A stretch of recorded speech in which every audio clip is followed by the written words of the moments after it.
1 Part 1. Did you enjoy doing art lessons at school when you were a child? Why? Why not? Actually, I did. I used to love art classes and enjoyed learning about different things such as perspective, shading, and color palettes. But my favorite part was photography and learning how to compose pictures, edit them, and so on.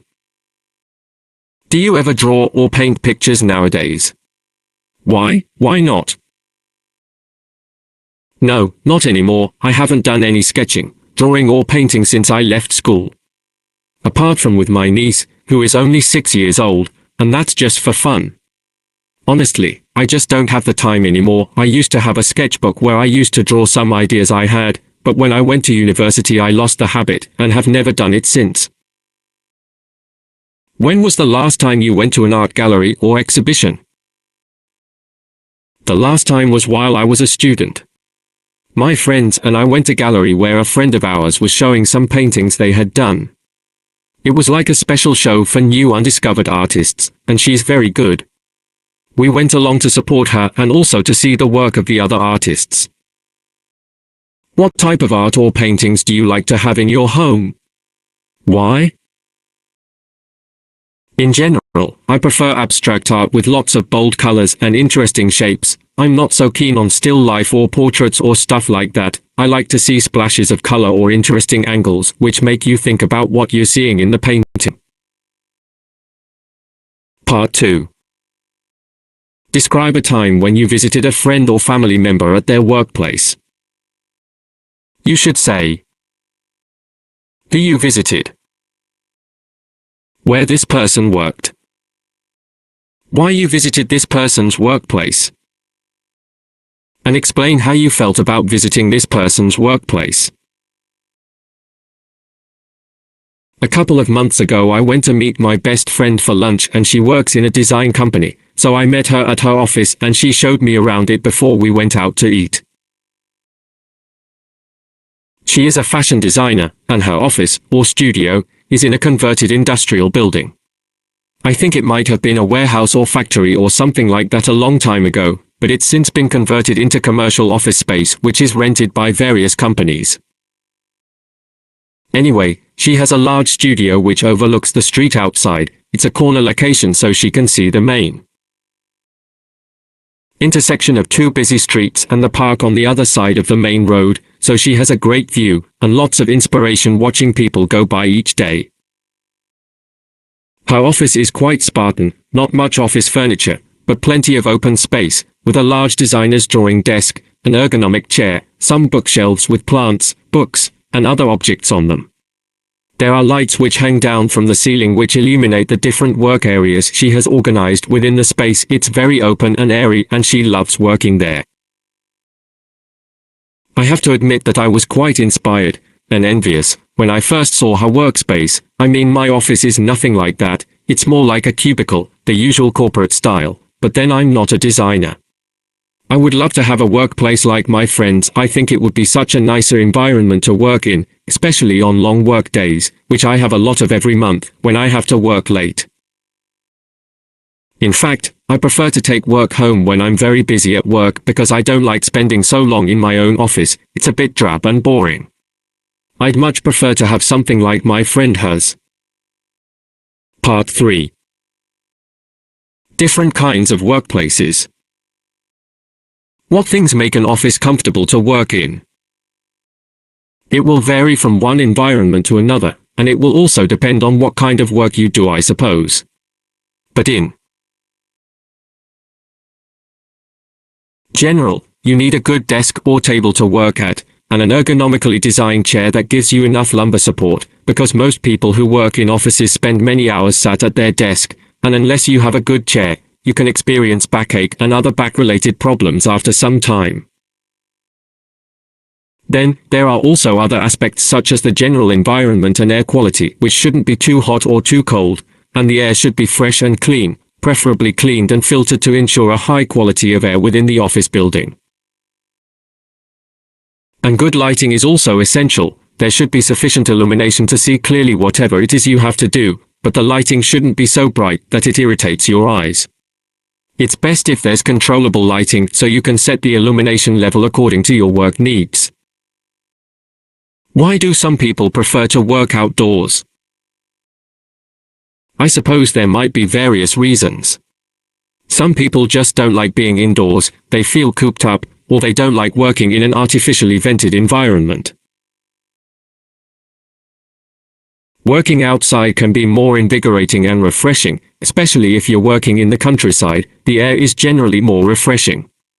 You can feel the sun and the breeze on your face, and the whole dynamic is just better than being stuck indoors. I guess that people who work outside generally move around more than people who work in an office, for example, so they are probably healthier and don't suffer from many of the common ailments that office workers do. Do you agree that the building people work in is more important than the colleagues they work with?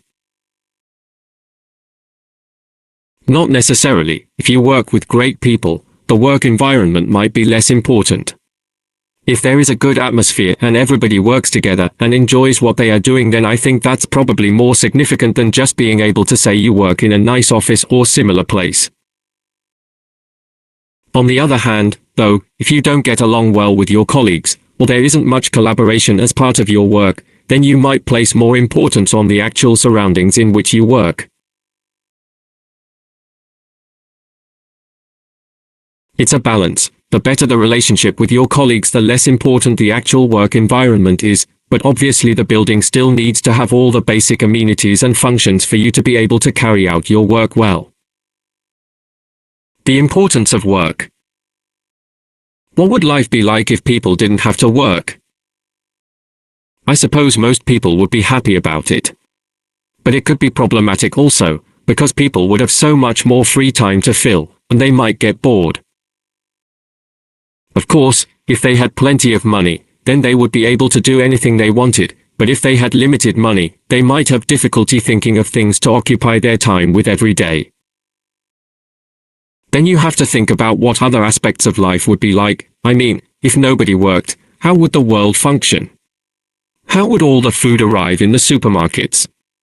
How would all the other products and things we need be supplied? It's difficult to say what life would be like if people didn't work unless you explain how all these functions that people perform would be replaced. Would we expect life to continue as now, or would we abandon technology and go back to growing our own food and making our own clothes? Most probably, people would be less happy than now. It sounds strange, but many people are less happy now than in the past. Even though many people have more money and can buy many more things, it doesn't automatically make people happy. For many people, work is important because it gives them a sense of purpose in life, even though they might not enjoy it all the time. Are all jobs of equal importance? You could argue that they are. Most jobs exist because they are necessary, in some cases essential for life to function. You might think some jobs are more important, like being a doctor, for example, but unless the doctor has a hospital in which to work, they won't be able to attend their patients, so the jobs involved in constructing the hospital are also important. The people who clean the hospital are also important, just as the people who work in the supermarket where the doctor buys their food, because if they didn't eat, they wouldn't be able to do their job. So, you could say that, even though a job might seem insignificant, if it wasn't done, it would affect many other things, and eventually something would not be available to us, or someone else would not be able to do their job. We all depend on many other people to enable us to live our lives and do what we do every day. We rarely meet these people, and we may never even think about them, but all jobs, and the people who do them, are equally important. Why do you think some people become workaholics? There could be various reasons. Some people consider the term workaholic to be negative, but if a person is passionate about what they do and wants to immerse themselves in their work, what's wrong with that? Some people become workaholics because they love their work. It's the single most important thing in their lives. It's what they invest all their time in, all their energy and resources. And these kinds of people are usually highly successful and experts in their professional field. Other people might become workaholics because it's a distraction from other things which they would like to avoid. For example, if a person has an unhappy family life, they might choose to work more than normal to avoid spending time at home. Some people throw themselves into their work following a bad emotional situation, such as the loss of a spouse or following a divorce or relationship breakup, because it gives them a sense of purpose and stops them wallowing in pity or feeling sad. Work serves as a diversion, which allows them to avoid dealing with what might be a sensitive or highly emotional issue, because they are not ready, or willing, to deal with at the time. Such behavior can become a habit over time, and work fills the void left by the person they lost or broke up with. So, I guess it can be an emotional coping mechanism, or simply the person is extremely passionate about their work and loves what they do, and that's why they spend so much time working.